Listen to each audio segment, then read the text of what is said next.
قلبي على جمعة الخير هلا، حن قلبي على جمعة الخير هلا، يا هلا ويا هلا ويا هلا ويا هلا، يا هلا ويا هلا ويا. A'udhu billahi minash shaitanir rajim. Bismillahir Rahmanir Rahim. Welcome to this Wednesday's edition of Let's Talk. We're coming to you live from our studios in Sunning Hill, Johannesburg. Great to be with you, and I do hope you're going to keep us company right up until 10 o'clock this morning. As always, lots of interesting things coming your way. We're going to start off by talking with Anisa Essa about auditory processing disorder. We're also going to be talking to a lady who trains nannies to look after your precious darlings. So we're going to look at nanny cams and have the right caregiver in your home whilst you're at work. And we'll be wrapping up by chatting with Shaheen Isup on the Sahuk Roadshow, which is happening on Saturday in Johannesburg, and I should imagine all around the country in all the major centres.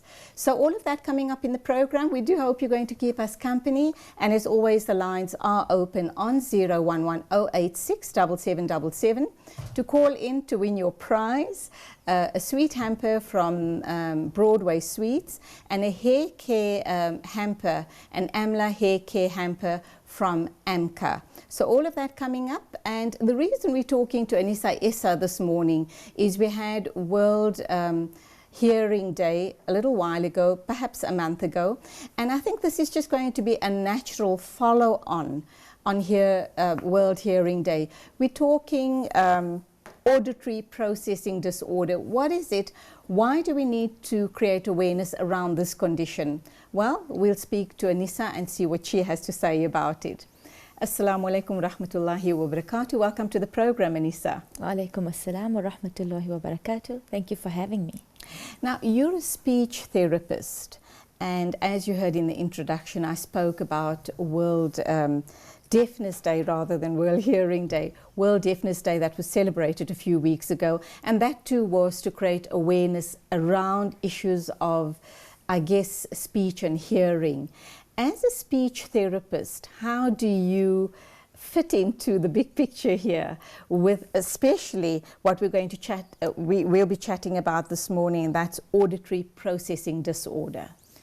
So if we're following on from World Deafness Day, the great awareness was on the importance of hearing and understanding the difficulty that people have when they are unable to hear, because being unable to hear means you're unable to converse. And aside from just deafness itself, as people get older, their hearing acuity also changes. So that brings in another whole dimension of hearing aids and assisting our elderly to be able to cope with communication strategies. Today we're going to be talking, as you said, about auditory processing disorder, and I'm going to be talking about it from a perspective of children. When we talk about auditory processing, we're talking about how our brain takes in all this information that we're hearing auditorily and how we're processing it. What are we doing with it? So if I have to put it in simple terms, if you have to get all this information, so you're hearing me speak, maybe there's music at the background, maybe there's a truck going by, maybe there's a baby crying, there's all this information. What does our brain do with it? Does it scramble it all up, or does it filter it so that we know, okay, I'm listening to you speaking, I can hear the music in the background, but it means nothing right now, and okay, I can hear the baby crying at the back. But can you focus on the task at hand? With auditory processing disorder, everything becomes a scramble, like scrambled eggs. So everything goes in, but they don't know what to do with the information. But that's not saying that the child or the person has a hearing loss of any sort. The person does have hearing, but there's something else going on here. Yes. So with auditory processing disorder, their hearing is normally absolutely fine. They cannot process the information that they're receiving. So why does this happen? Why does a child have this problem? Is a child born with this condition, or does something go wrong in his or her life that impacts on the child and he or she then presents with this problem? So when we look at research, there's no apparent cause. There's some things that we look at, like low birth weight, premature babies, lots of factors in pregnancy and birth. But more than that, there's no fixed cause. Sometimes it can be caused as a result of recurrent middle ear infections, but nobody actually knows. Okay, how will I know that my child has this problem? What are the signs and the symptoms that moms have to look out for?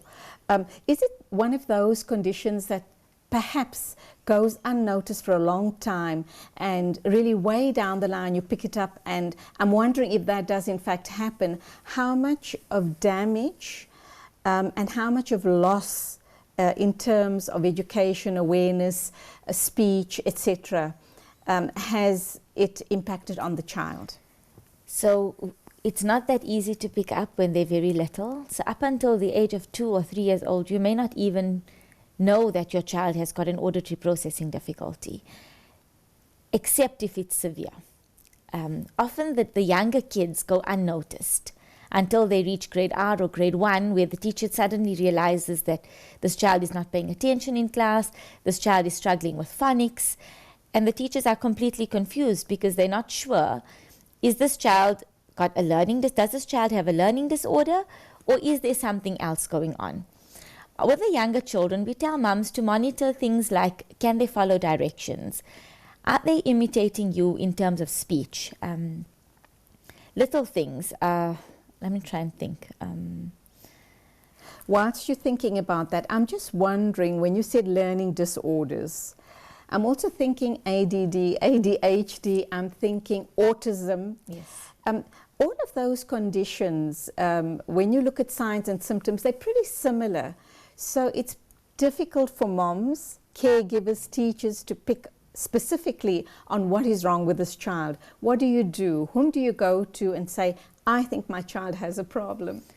Your first step is normally your pediatrician. A lot of mums, when their kids are little, their first stop is the pediatrician. From there, if we're looking at auditory processing disorder, the second step would be a full audiological test to rule out that there is no hearing loss and that there is no middle ear infection or any other factors. The third step would be coming to somebody like me who's a speech therapist, and we run our own battery of tests, and we find where the child's strengths and difficulties lie, and we use their strengths to help them to overcome their weaknesses. So unlike us, a lot of people, somebody will give you instructions and somehow your brain knows how to remember and knows how to process, and it just all happens so naturally. These children have actually got to be taught how to remember. They need to learn memory skills. They need to be taught how to understand jokes. They struggle to tell stories. They struggle to understand silly jokes. So while the rest of the class is laughing, these children are actually lost because they can't reason and understand why. What's so funny about that? So I can see the link then to autism. Yes. Because there also seems to be an issue around emotion. Yes. Is it fixable? If a mom picks up that my child is suffering from auditory disorder, what can she do? How long will she have to work with this child? I should imagine in conjunction with an audiologist, a speech therapist. You'll give us all of that information. But is it fixable? How long does the child live with this condition? Does she or he live with it for the rest of their lives? It's absolutely treatable. It's absolutely fixable. These children can go on to achieving just as well as their peers, if not even better. And that's the beauty of it. If it's picked up with early detection and with proper care by the teacher, the parent, and the therapist and the child, if everybody works together, the results are incredible. And the children don't stay in therapy forever. Depending on how severe the problems are, it can be anything from about 3 months going up to a few years. Let's look at some of those very classic signs and symptoms that moms should be looking out for. Okay, so when we look at auditory processing, we look at a few things. So one of the first things we look at is memory. Short-term memory, long-term memory. Is your child remembering nursery rhymes? Or are they struggling to actually just grasp a nursery rhyme? So that's the first thing. So because nursery rhymes are repetition, repetition, repetition. But some children, you'll find that children with auditory processing disorder are struggling. They're not managing to learn nursery rhymes. So that's the first thing, so memory. Then we look at sequencing. Does the child know what happens next? So you wake up in the morning, what do you do next? I go and brush my teeth. What do you do after that? So we need to look at things like sequencing. Then we look at things like analysis and synthesis. So if you give a child a word like ba-at, can they hear that that ba-at makes the word bat? Or can you give them the word and tell them, okay, what does bat, like what are the sounds that make up the word bat? Can they say it's ba-at that makes the word bat? So it's breaking the sounds up, putting them back together. We also look at things like thinking and reasoning. Can they reason? If you tell them what keeps the dog warm, what on the body is going to keep them warm, you'll find a lot of kids tell you that the dog's kennel or a dog blanket, but that's not on the dog's body, you know. Or if you ask them what makes ice melt, and they'll think and they'll think and they'll think and they won't know that it's heat because they can't reason. So yes, they know that that's what happens, but they don't know why. And they can't understand. They actually have to be taught why. Physically told, look, the ice is melting because it's hot. So if they're having difficulty with their reasoning abilities, are these kids not going to be battling with arithmetic and later on in life maths, Yes. etc.? It sounds quite problematic, doesn't it? Yes. So they would start at school level. You'll find that they're struggling with math, they're struggling with reading and spelling, and they're struggling with following directions in the classroom. They cannot follow directions, and eventually some of these kids persevere and some of them just try so hard that they reach a point of despondency where they become fidgety in the classroom and they almost lose interest. And compounded with the reasoning skills and the thinking skills, they have difficulty with social interaction. Obviously, it depends on the level of severity. Not every child is going to be weak across the spectrum, but depending on where they lie, you find that they even struggle with, like, socially. So then you look at social and emotional difficulties that come about. So if it's not detected early enough, it can create long-term difficulties in a child's life. Sadly, we know children in their innocence can be very, very cruel. And in a situation like this, when you have a child with APD, obviously they're going to be bullied at school, they're going to be called names, there'll be a lot of name calling, possibly even be labeled as being stupid. How do you circumvent all of that? But let's respond to that after the ad break. I'm talking to Anissa Essa. She's a speech therapist. We're talking auditory processing disorder. If you have any questions or comments, or if you'd like to pose a question to Anissa, please call in. The studio lines are open, 011 086 7777. And in the process, you can stand in line to win a sweet hamper from Broadway Sweets or an Amla hair care hamper from Amca. So call in, keep us company. We'd love to hear from you. Still to come in the program, we're going to be talking about nannies. Do you have the right nanny taking care of your little darlings while you're out at work? Well, I think that's a very important question you need to be asking yourself, and we will be having someone in the studio talking to us about the horrors of having the wrong nanny taking care of your children. And we'll be wrapping up by chatting with Sahuk Shaheen Isup to talk about the road show happening this weekend. All of that coming up, and do remember we are taking calls in studio.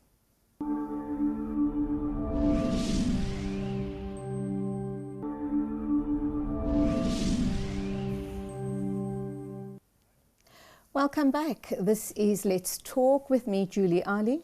We're talking auditory APD is what we're talking about, and my guest is Anissa Essa. She's a speech therapist, and we're talking about what you as a parent can do to support your child if she or he is suffering from this disorder, auditory processing disorder.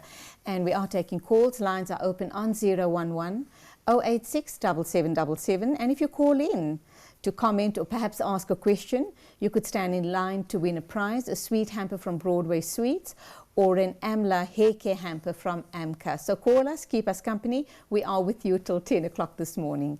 Anissa, I asked you a question just before the ad break. Soft targets, you know, your child goes to school. Clearly, everyone can see that this child has a problem. So he or she becomes a soft target. He's labeled stupid and starts getting bullied.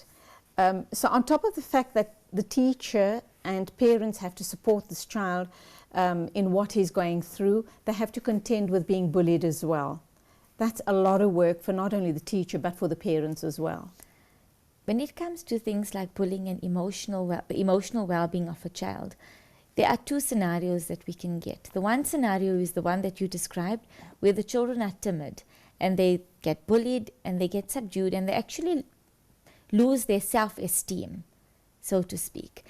And when these children are being bullied so much that we cannot control it within the classroom or on the playground, and no matter what the teachers and parents and caregivers and whoever's involved, sometimes the child's self-esteem is so low that we've got to bring the psychologist in to assist the child with ways to manage the bullying. And that's one type of child. Other children, also with auditory processing disorder, have stronger personalities. So instead of being bullied, they become the bullies.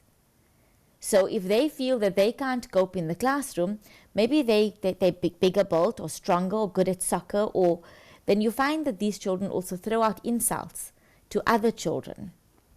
And then they put others down.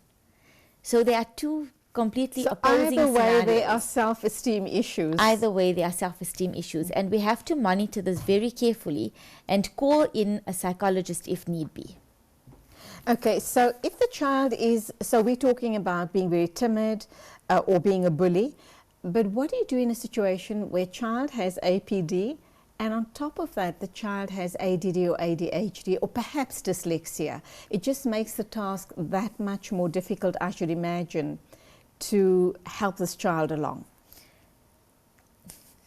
It does become more difficult, but I wouldn't say that parents should be despondent, even in that case. With regards to ADD, a lot of children with ADD suffer from auditory processing disorder, and we find that the medication like the Ritalin and all of that does help these children to focus, which makes our task a lot easier. And compounded with that, like you said, they often have dyslexia, or there's autistic tendencies, or there are so many other things. And that is why, as therapists, we do thorough testing and we come up with an individualized program to suit the child and to suit the child's needs, the parents' needs, as well as the teacher's needs. So when we deal with a child who has auditory processing disorder, we are not working in isolation. I'm working with the mom, I'm working with the dad, I'm working with the child, I'm working with the teacher, I'm working with maybe the sports coach. And then we bring in people like the occupational therapist and the psychologist, sometimes even a physiotherapist, depending on where and how severe the problems are. So you as a speech therapist, what would your role be? Because I'm immediately thinking communication. Yes. And right at the beginning of the show, you spoke about if a child can't hear, if he or she has a problem with hearing, obviously it's going to impact badly on his or her speech and communication in general. Yes. So a child with auditory processing disorder would need to communicate. So you often find that their language is also a little bit, is often affected. So we also do language testing, and we also teach the parents how to communicate with their children. So how to come down to your child's level. So when I talk about coming down to your child's level, I don't mean baby talk, but maybe simplify your sentences.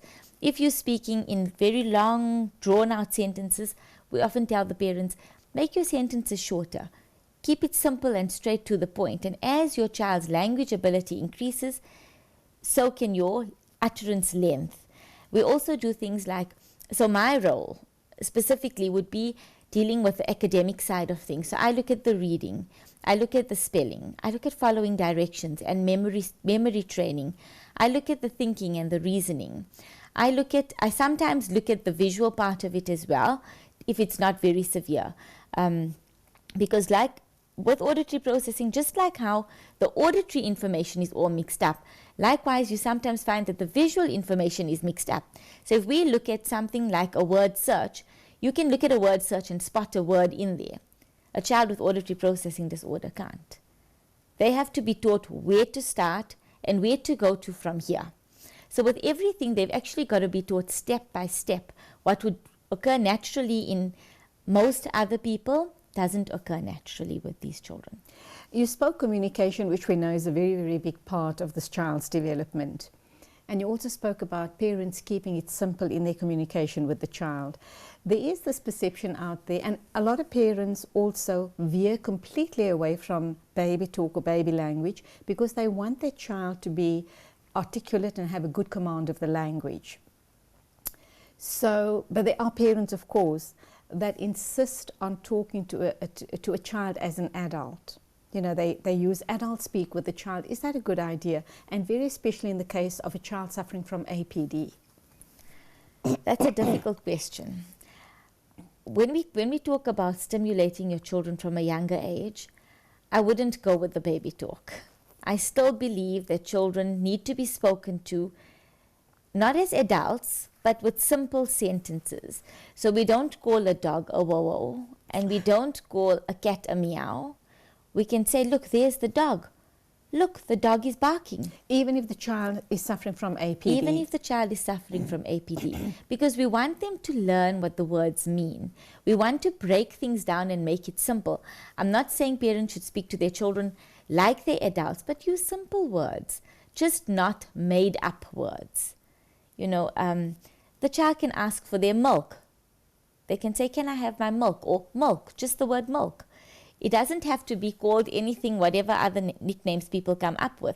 And yes, there is that fondness that go with certain things. If they use 1 or 2 or 3, it's fine, but it shouldn't be the norm. And we often find that when little kids start speaking, they alter the way they say a word. So for example, they may say tat for cat, and it sounds so cute, or wabbit for rabbit, and the mom says, look, there's the wabbit. But you're not benefiting your child. Mm-hmm.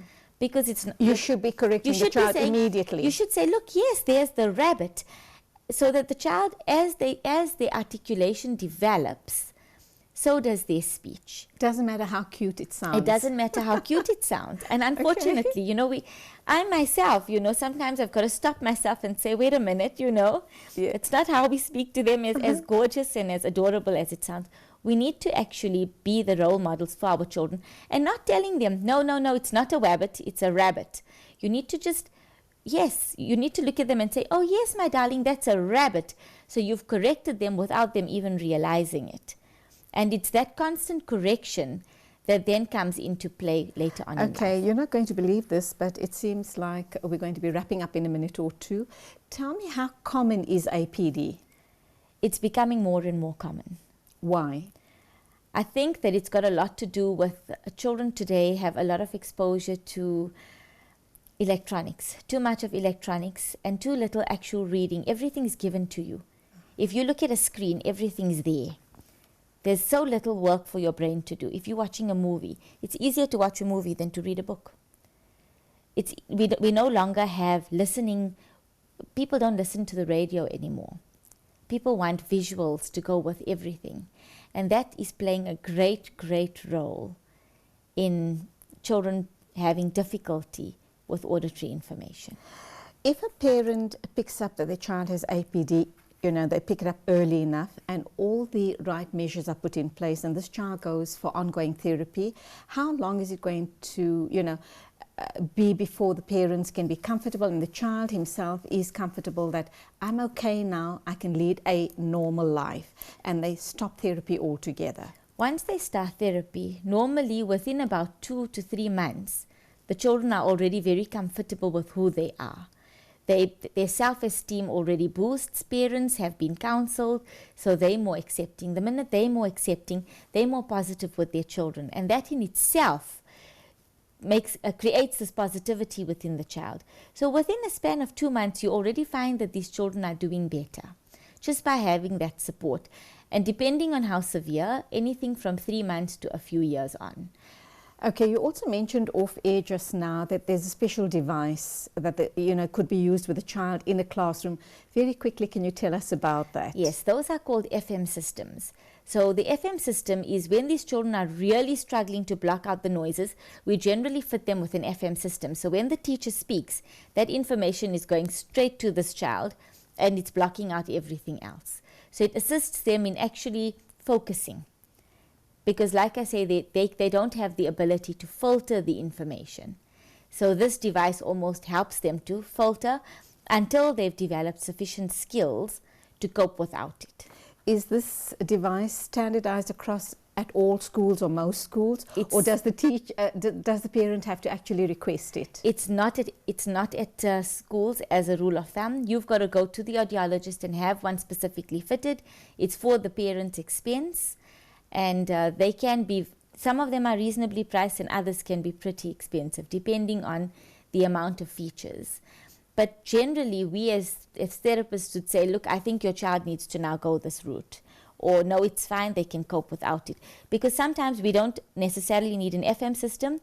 If their problems are not so severe, we do classroom placement and we do teacher training. So we teach the teacher how to actually almost focus on this child in a class of 40 students. How to just kind of make this child a little bit more individualized. So we teach them how to change an instruction. So instead of giving a general instruction to the whole class, if this child needs to first focus, I normally tell the teachers, tell the class, right, everybody needs to use their whole body to now listen, sit up straight and tall. I'm going to be giving you the first instruction. So like that, the whole class is benefiting without them realizing that this is specifically for the auditory processing disordered child. And other kids, do they adapt easily to this FM device? Does it take some getting used to? Oh, they love it. They love it. They love it, yes, because it gives them this instant, it's just an instant fix type of thing for some of these kids. So a lot of them love it. And then they feel special because they're linked to the teacher, So, and with technology today, everything's cordless. All right, that's where we're going to leave it for now. We need to take an ad break, but we will be back in a few minutes. We do hope that you're enjoying the segment on APD. Any questions or comments, we're happy to take your calls on 011 086 7777, and of course stand yourself to win a prize. Still to come in the program, we're going to be talking about nannies and nannies in training and also the upcoming Sahuk Roadshow.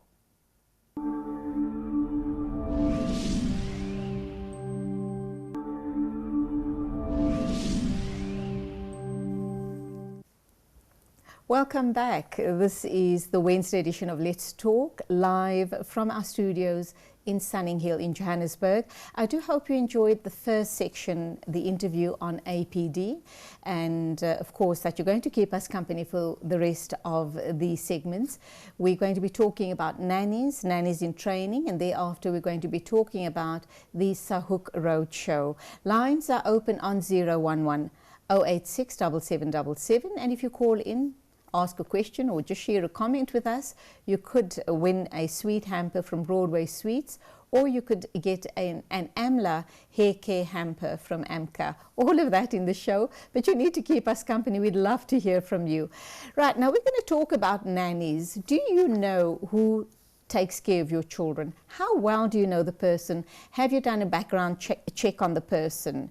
Do you know where he or she has been employed before? What were the reasons of the termination of that employee? How much of experience do they have with children? Has this person come referred to you by a neighbor or a friend, or perhaps your gardener? Are you sure this is the person you want looking after your precious little one? Well, I think you're going to be horrified by what you hear, just what goes on with nannies who come perhaps, without any references. Let's look at those situations and see what we uncover in the course of this interview. Morning, welcome to the program, and you are Mirinda with a very unusual surname, Mirinda Gatherer. Gatherer, that's right. I'm sure you have a lot of comments and barbs around that surname. Absolutely, absolutely. I'm a proud gatherer. Thank you for having me. My pleasure entirely. Tell us a little bit about yourself. I know that you run an organization called Nannies in Training. There has to be a story of how that came about. So tell us a little bit about yourself and then Nannies in Training. Sure. So I started Nannies in Training about 6 years ago when I gave birth to my firstborn child. I couldn't imagine going back to work full-time and not knowing who I'm leaving my little one with.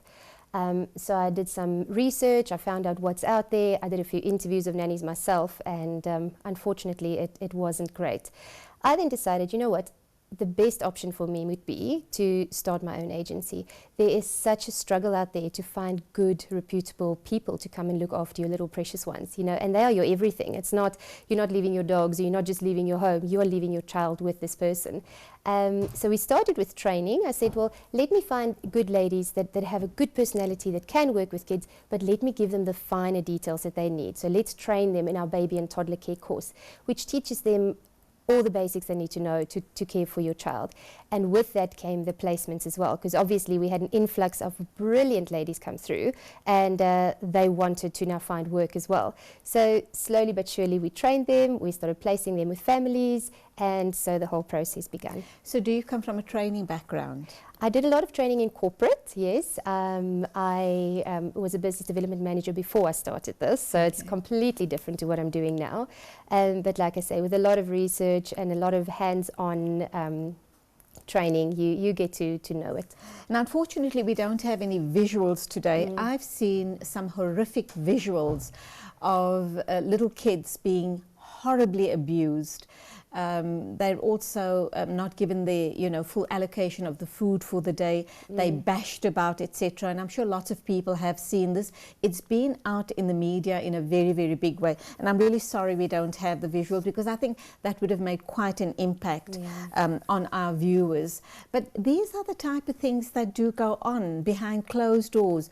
Mom and dad are blissfully at work, unaware of what is going on at home. They probably call nanny from time to time, 2 or 3 days, 2 or 3 calls per day, just to check on how's the little one doing, has he or she had their feed, and they'd be told that the little one's sleeping, etc., not knowing what that little one has been put or subjected to throughout that day. Can you share some of the horrible, horrific stories with us? Look, there are so many horrible stories, and I mean, I said to you off air earlier, I watched a couple of minutes of one of these clips and I was absolutely horrified.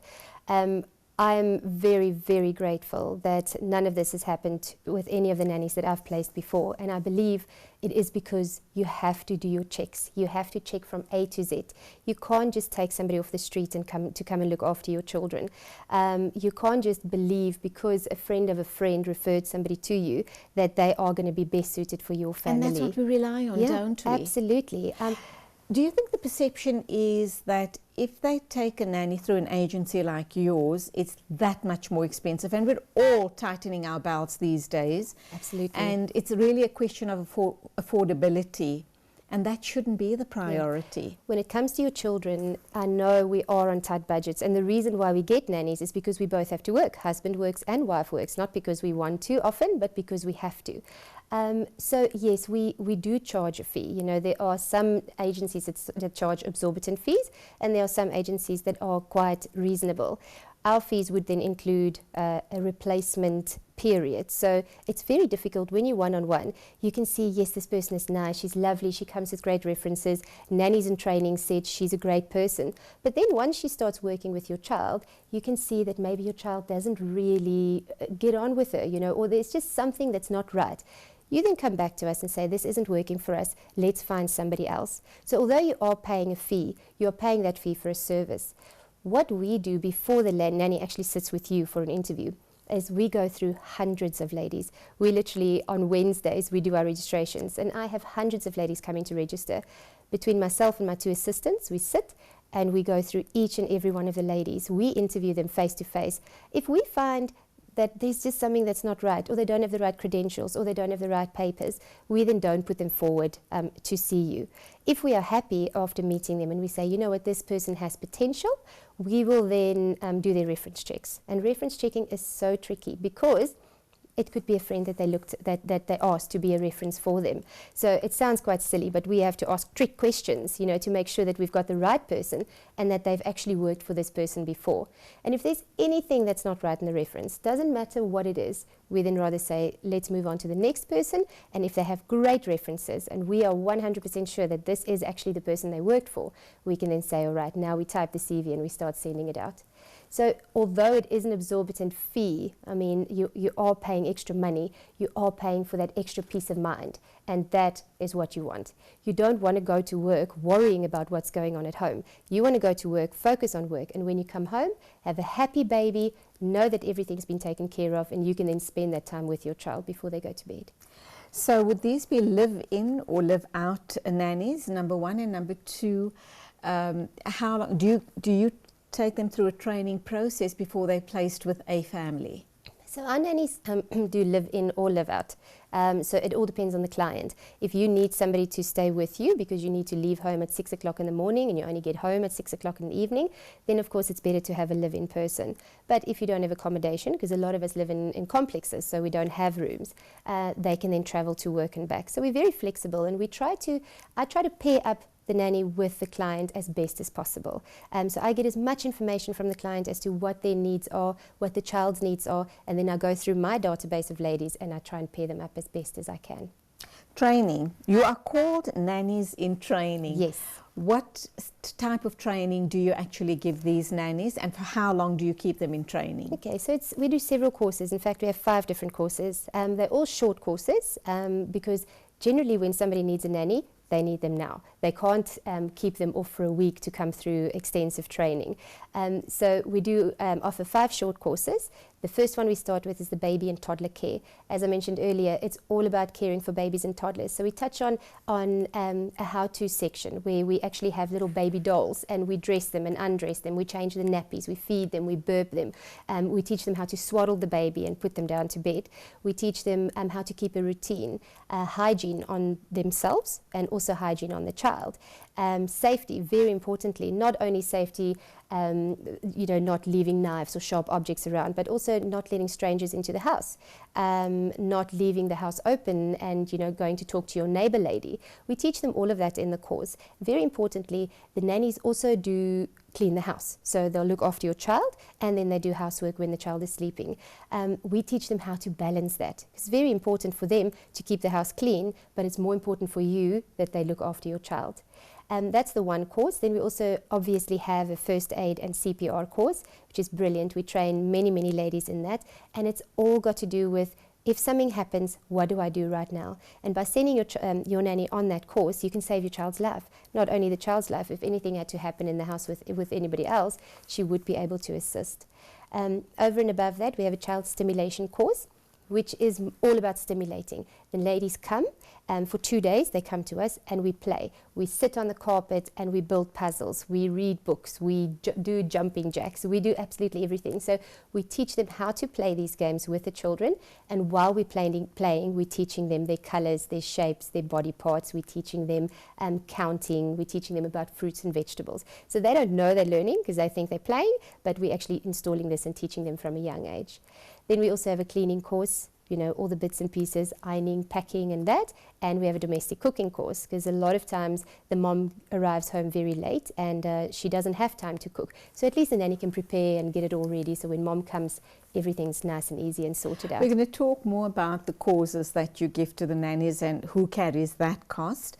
But we do need to take an ad break. We will be back with you in a short while. We're talking to Marinda Gatherer. She is running an organization called Nannies in Training. It's all about training the right sort of people to take care of your little darlings. Our lines are open on 011 086 7777. We're waiting to hear from you. But first, an ad break.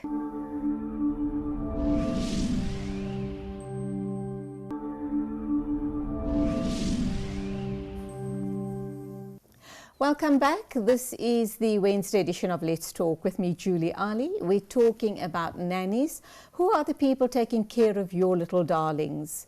Are you sure that you have the right person in your home whilst you're away at work 5 days a week from possibly 6 in the morning to 6 in the evening? Are they giving your little ones the care that your little ones do deserve? Are they in good hands? Are they being abused in any way? What are the telltale signs? Well, let's hear from Miranda Gatherer. She is the owner and the director of Nannies in Training. A very crucial thing, we're going to go back to the causes, but just something that's popped into my head is, how does a mom tell that the child is not being properly looked after or possibly being abused in some form or the other? That's a very good question. A lot of parents for the first couple of weeks are very, very nervous because the baby wouldn't want to go to the nanny. When the mother is around, the baby would cry a lot when the nanny wants to take her and wants to change nappies or play with her. That doesn't always mean that something is going on. Remember, your child or your baby have been with you for the first 4 to 6 months. Now you're bringing in another person and they don't want to be away from you. They want to be with you all the time. So the first few weeks, it is normal for a child not to want to go to the nanny and have a kind of negative feel towards the nanny. But once you leave your child with the nanny and the nanny is caring for the child properly, you will see a happy, content child. They will not have any issues going to the nanny whatsoever. When you are there, maybe there might be because they want to be with you. But when you are not there and you can hear them in the background, you will hear them playing nicely together. They will have fun. There will be laughter. That shows that your child is content, your child is happy. They're eating well, they're playing well, they're sleeping well. If your child becomes very, very whiny and crying all the time, if you reach out to your child and they get a fright, then you could start asking questions. Why is your child doing that all of a sudden? It's not something normal. It's not something that they used to do before the nanny was there. If you see that they're losing a lot of weight, if you see that they start scratching and slapping and those sorts of things, those are big telltale signs to see that something isn't right. They can't speak yet. They can't tell you what's going on. But if their behavior changes drastically, you should definitely start asking questions. And I guess the obvious bruises as well. Of course. Nanny could say, oh, he or she had a fall, but in the meantime, they could have been punched or hit by the nanny. It's very, very scary, and that is a parent's worst nightmare, is coming home and your child has a cut on his head. Yes, children do fall, and yes, children do run around, and these things happen. And once in a while, you will get a bruise. But if it's always happening, there's definitely a problem. And I always say, as soon as you have any doubt, don't feel sorry for the nanny. You've got to watch your child. You got to make sure that your child is taken care of. So ask the questions. It's difficult because you're very emotional about it and you don't really want to offend anybody or accuse anybody, but you have to ask the question, what is more important to you, your child or offending your nanny? I'm thinking also, a child who is about 3 or 4 years old, they're beginning to verbalize and making sense. They're putting, sensible sentences together. And if that child complains and says, nanny hit me, or nanny didn't give me food, or nanny, ate up my treat, for example, yes, something along those lines, and then nanny vehemently denies it and says, no, he's telling fibs, or she's telling fibs. What does a parent do in a situation like that? Yeah, that definitely happens. We have to remember, all of us that have 3 and 4 year olds, is that they do enjoy telling stories. The schools always tell us, remember, they come home with stories that they tell us about the school. They also come to school with stories that they tell us about you. So we always have to keep that in mind. But you have to also take them seriously at times. If it's now and again that they are saying something like that, and the nanny says, oh, no, you know what, we were sharing the chocolate, or I cut the apple up and I had a piece of apple. You understand that. So it's important for you to ask. You have to ask her, look, my child told me this and this had happened. What happened? Did you share with him? Make it a light conversation just to try and get the information out of her. But if she denies it and your child tells you this every single day, you've got to go with your instinct and you've got to go with your child, what they are saying. What do you feel about nanny cams? It's been in the news, it's been in the media. People feel that perhaps that is the route to go. Your thoughts on nanny cams, if people can afford to install them in their homes? I believe if it's going to give you peace of mind, then you have to do it. You absolutely have to do it. If a nanny is uncomfortable working for a family who has nanny cams in the house, you have to ask the question, why? Why are you uncomfortable? What are you going to do that you don't want me to see? Are you going to lie on the couch and watch movies all day? Are you not going to feed my child? Why are you not willing to work for me if I have the cameras? So if a nanny says, I have no problem with the cameras, then you can already rest at ease and say, you know what, she has nothing to hide because she knows we can watch her at any time. So I believe 100% if it gives you peace of mind and you feel that, you know, if you can just check in at any time and make sure that everything's going okay at home, you should definitely do it. Absolutely, definitely. Definitely. I think it does give people peace of mind. And I'm sure there are legal issues, you know, around installing nanny cams in your home, because it doesn't only monitor nanny, but it could be monitoring other adults or children in the home. So one needs to be aware of all of that as well, and make sure that you've got your ducks in a row. Coming back to the training and the placement of nannies, who carries the cost of the training, and what is it going to cost me to have a nanny in my home? So our placement fee is a once-off fee of, you get the 2 guarantee options. So you get a 60-day guarantee, which basically means in the first 2 months, if there's anything you're not happy with that nanny, you come back to me and I will replace her and you don't have to pay me again. So it's 2,750 Rand for the 60-day guarantee. If you feel you need longer, you just want that extra month, then we do offer a 90-day guarantee, and that will then cost you 3,400 Rand. So that money then also includes one of our training courses. As I mentioned earlier, we have 5 courses. The courses that are included that you can choose from in the placement fee would either be the baby and toddler care, the learning through play stimulation course, or the home care cleaning course. We give the client the option to choose which one they would like to send the nanny on. What if they want all? They can definitely go for all. One is part of the placement fee, and then if they want to send them on any other courses, they would then have to pay for the courses themselves. Our courses aren't exorbitant amounts. They are very affordable, and you don't need to do them all at once. I always say, let your nanny work for a couple of weeks. See where she needs to be improved, and then send her on a course. I 100% believe you have to send her on a first aid and CPR course, because you never know. She might be able to save your child's life. But the other courses, it doesn't have to happen up front. You know, a lot of clients come to me and they say, I need a nanny, and she has to be trained in this and that and all of it. And I always say to them, you know, experience and references are key. We can send them on the courses. We can always fine-tune them, you know, give them all the finer things that they need. But experience and references would be #1 priority when you are looking for a nanny. All right. If I employ a nanny, not through your agency, let's assume I've had a nanny for a little while, but I feel that she needs to go on CPR or cooking or whatever else it is, can they still come to you? Can I pay you a fee to train them up? Absolutely. We have tons of people that have wonderful nannies that I always wish would come to me when they ever look for work again, that we train up. So if you have your own nanny, or sometimes what happens is in a family that have a domestic worker, they start having children and they decide, I want to rather train up my domestic worker to look after my baby because I trust her, she's been with me for all my life, so I would rather train her up. They then send them to us, we train them up. If we find that they didn't grasp the information, if something wasn't right, if you know, if they didn't do well with their test, because they have to write a test in the end. Yes, it's not a very difficult test, but it is just, it gives us the information that we need to make sure that they actually grasp the information. We will then give the client feedback and say, listen, she was great in these aspects, but I think she needs a bit of brushing up in these aspects. And we are then willing for her to come back and do that section of the course again. And the client doesn't have to pay for that, just so that we can go through it with her again and make sure that when she is actually caring for your child, she's doing it 100% correctly and with confidence. Would you prescribe to the client what the nanny needs to be paid per month? We do have a minimum. Look, minimum wage is very, very low, and I personally don't believe that, you know, anybody could live on minimum wage.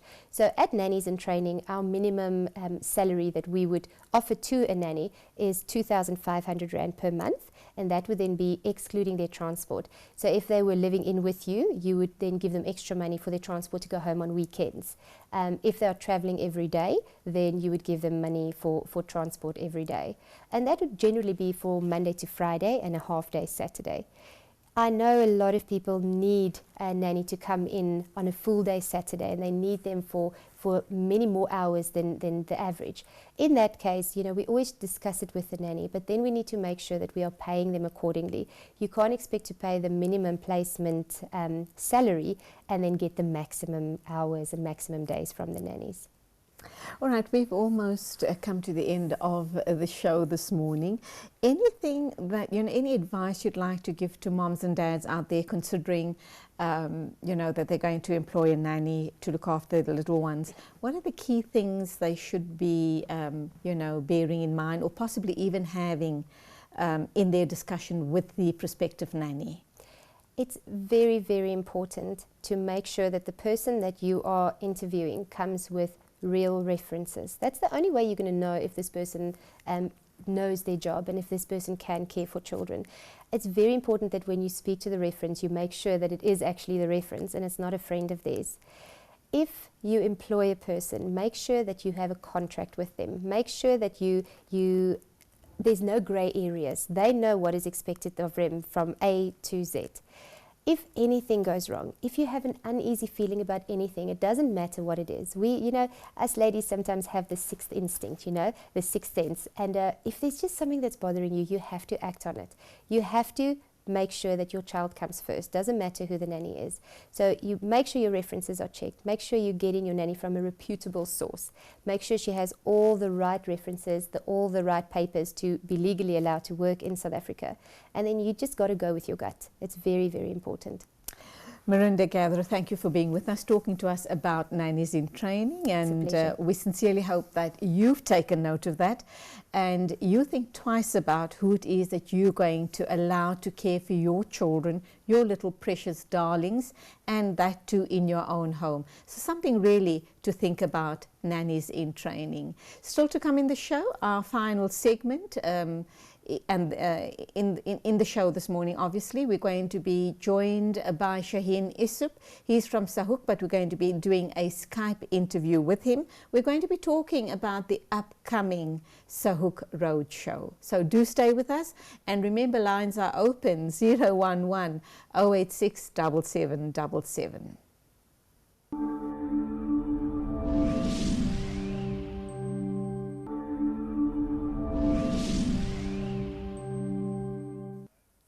And it's the final segment of the show this morning. We're going to cross over via Skype to Shaheen Isup. He's from Sahuk, and we're going to be talking about the upcoming road show, which is happening this Saturday. So over to Shaheen. Assalamu alaikum to you, Shaheen. Welcome to the show. Wa alaikum salam wa rahmatullahi wa barakatuh. Jazakallah khairan for the opportunity. Now, it's that time of year when I think a Hajj fever starts, so to speak, and you have all sorts of Hajj classes going on around the country, I should imagine around the world, inshallah. But Sahuk also has a very big part to play here. And let's understand, why is it that Sahuk has a road show? What exactly do you cover that the Hajj operators won't be covering? Bismillah ar-Rahman ar-Rahim. Thanks for the question, Julie. I think the most important factor to understand is that the roadshow, or otherwise known as a Hajj Awareness Day, is basically a requirement from the Ministry of Hajj and all the subsidiary organizations in the kingdom to acquaint and to make people aware in our country of the logistics and the processes that need to unfold, you know, to make for a safe and an easy Hajj for Hajj around the world, inshallah. So this process that we go through basically covers the necessary so far as the departures from South Africa, also the arrival in the Kingdom of Saudi Arabia. We talk to people about the security issues at different airports. And one most important factor is obviously that, you know, drug trafficking carries a death penalty in the kingdom. So anybody who has any Schedule 5, Schedule 6 drugs needs to make sure that they have the necessary doctor's notes with them in order not to be, you know, unnecessary and unduly detained or delayed at the airports of Saudi Arabia. So there's a whole lot of other, you know, details and a lot of other logistics that we would, you know, potentially utilize and roll out to the public so far as this roadshow or this Hajj Awareness Day is concerned. One specific factor also encompasses the pelting of the Jamarat and the times and the forbidden times And all these things are very important to the well-being of the Hajj. And most importantly, these are things that will probably not be taught by the Hajj classes that the various madrasas, various imams are conducting. You mentioned drugs, carrying of drugs. I should imagine in most cases that people would have their scripts along with them. But what about issues around illicit drugs? Have we had situations in the past where people have carried illicit drugs, and what sort of trouble did they get into? Well, alhamdulillah, we've not had issue with that. Up to now, we make dua that we don't ever have to be faced with that situation. But anybody who comes in with anything that is illegal in that particular country will certainly be detained under the laws of that country. And as we know, drug trafficking of Saudi Arabia carries the death penalty. Notwithstanding that, of late there's been a significant crackdown on, illicit drugs coming into the kingdom via various border controls and via various border points. What else is important to outline? Now, how long does this road show take? I understand it's happening on Saturday. Where, and would this be a national rollout in all the other major centres? Yes, certainly. This Saturday, alhamdulillah, it starts at 9:30 in the morning, and it's going to be held at the Lifestyle Centre in Fortsburg. And we will probably go through about the time, inshallah. Together with the presentation on Saud's role and the logistics around Hajj, there's also going to be the Hajj operators who have their packages ready. The accredited Hajj operators basically be displaying their packages to the various Hujjaj. So Hujjaj can make an informed decision once they are accredited. And yes, the same process is going to be rolled out in Cape Town and in Durban. Inshallah, it should happen the 16th of April in Cape Town and the 24th of April in Durban. To wrap up then, Shaheen, what is your final messenger to the prospective Hujjaj of 2016?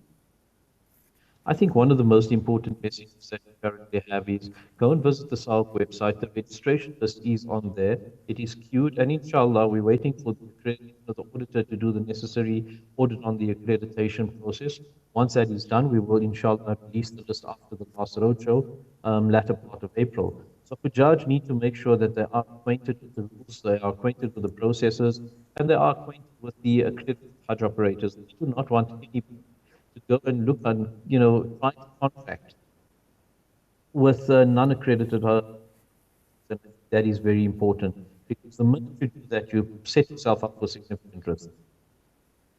That's where we leave it. Shukran very much for being with us this morning. Assalamu alaikum to you, and continue your great work at Sahuk. Jazakallah khairan for the opportunity once. Assalamu alaikum wa rahmatullahi wa barakatuh. That was Shaheen Issub from Sahuk, bringing us up to speed with the road shows that's going to start rolling out from this Saturday in Johannesburg and then around the country in preparation for the Hajj season 2016. That then brings us to the end of the show for this morning. Let's share our thought of the day with you, and then we'll be saying our goodbyes. And this is a thought from Mufti Menk. He says, whilst smiling is considered an act of reward, putting a smile on the face of others is considered an even greater act of reward. On that note then, time for us to wrap up. From the production team here at Let's Talk and myself, Julie Alli, Assalamu alaikum wa rahmatullahi wa barakatuh, and Khuda Hafiz.